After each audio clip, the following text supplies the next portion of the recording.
Assalamualaikum warahmatullahi wabarakatuh. Shalom, selamat malam teman-teman semua.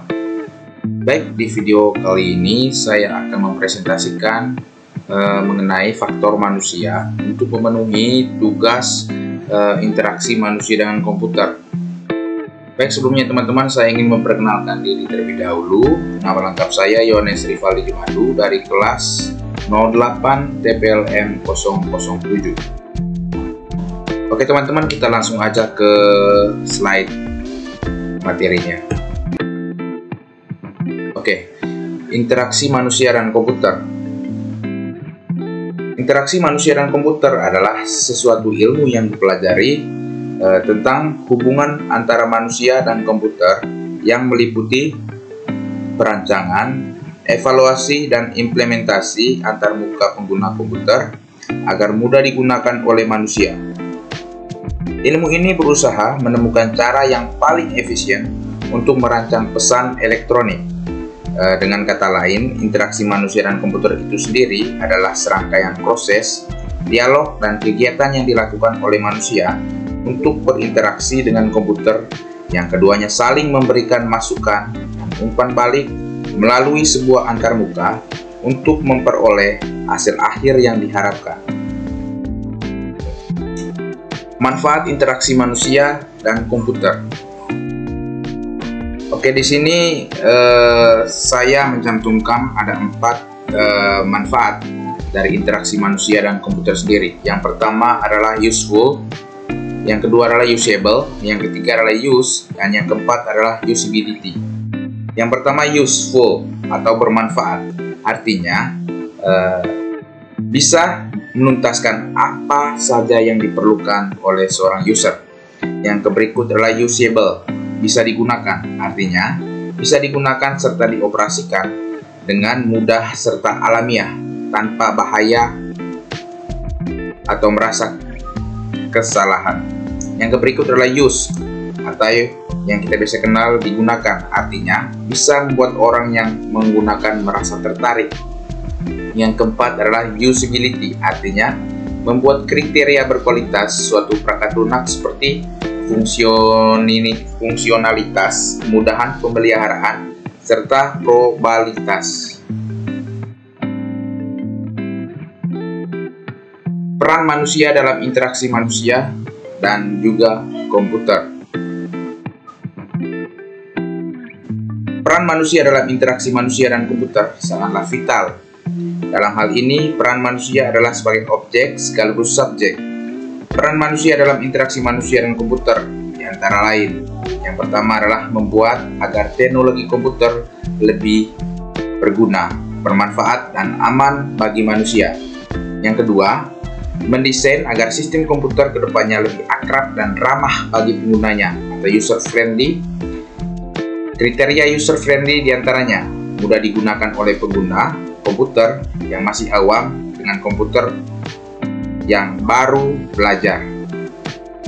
Memiliki tampilan yang bagus, mudah dipelajari, pengguna selalu merasa nyaman saat menggunakan software tersebut. Yang ketiga adalah sebagai pemakai komputer, user diharapkan mengikuti prosedur yang telah diberikan agar tidak mengalami cedera saat menggunakan komputer, seperti memperhatikan posisi duduk saat berhadapan dengan komputer agar nyaman saat berada di depan komputer. Misalnya juga memperhatikan jarak pandang antara mata dengan layar komputer agar mata tidak cepat lelah, memperhatikan posisi tangan saat memegang mouse agar tangan tidak cepat lelah, dan lain-lain sebagainya. Yang berikut adalah contoh penerapan interaksi manusia dan juga komputer. Di sini saya cantumkan ada 2 bidang ya teman-teman ya. Yang pertama adalah bidang keuangan dan juga bidang pendidikan.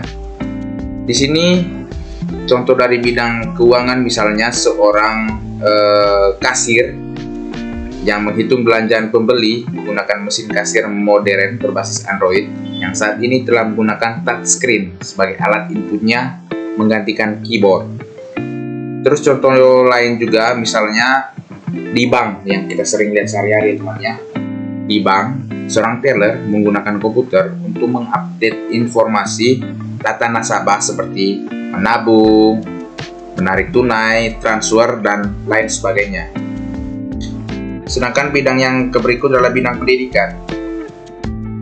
Misalnya seorang mahasiswa yang ingin melakukan penginputan KRS atau kartu rencana studi. Saya rasa teman-teman semua sudah pernah melaksanakannya lah ya teman-temannya, melalui situs MyUnpam,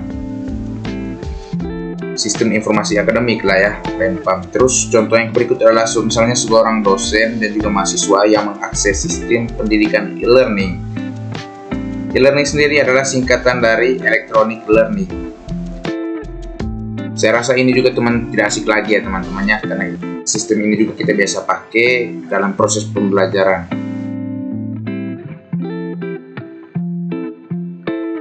Yang berikut adalah faktor manusia. Ada beberapa aspek faktor manusia dalam melakukan interaksi dengan komputer. Di antaranya adalah sebagai berikut. Yang pertama, sentuhan, pendengaran, pemodelan sistem pengolahan, serta penglihatan.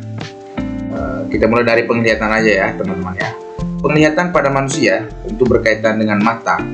Fungsi mata ini untuk menghasilkan persepsi yang terorganisir akan gerakan, ukuran, bentuk, jarak, posisi, relatif, tekstur, dan warna. Dalam dunia nyata, mata selalu digunakan untuk melihat semua bentuk 3 dimensi. Sedangkan dalam sistem komputer yang menggunakan layar 2 dimensi, kita dipaksa untuk dapat mengerti bahwa objek pada layar tampilan tersebut harus dipahami sebagai objek 3 dimensi. Ada beberapa faktor yang mempengaruhi penglihatan. Yang pertama adalah luminance, adalah banyaknya cahaya yang dipantulkan permukaan objek. Yang kedua adalah kontras, adalah hubungan antara cahaya yang dikeluarkan oleh suatu objek dan cahaya dari latar belakang objek tersebut. Yang berikut adalah kecerahan, adalah tanggapan subjektif terhadap cahaya. Yang keempat, sudut dan ketajaman. Sudut dan ketajaman penglihatan atau visual angle didefinisikan sebagai sudut yang berhadapan oleh objek pada mata.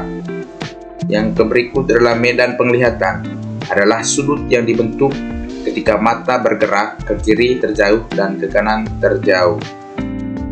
Dan yang terakhir adalah warna. Warna terbentuk dari hue atau corak, intensity atau intensitas, dan saturation atau kejenuhan. Sistem visual mengompensasikan diri, pergerakan, dan perubahan dalam kejelasan pandangan. Konteks akan digunakan untuk menangani kerancuan yang terjadi. Beberapa aspek yang perlu diperhatikan dalam penggunaan warna. Yang pertama adalah aspek psikologi. Yang kedua adalah aspek persepsi. Yang ketiga adalah aspek kognitif. Yang berikutnya adalah pendengaran. Pendengaran berkaitan dengan suara dan telinga kita. Maksud dari suara yaitu suara yang dihasilkan oleh komputer. Dengan pendengaran, informasi yang diterima oleh mata akan lebih lengkap dan akurat.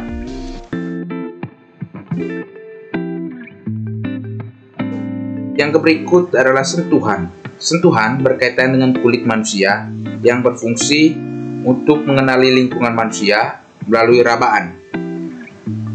Sentuhan memberikan umpan balik atas lingkungan dan juga indera kunci bagi mereka yang mempunyai kekurangan pada penglihatan. Sentuhan merupakan stimulus yang diterima melalui kulit.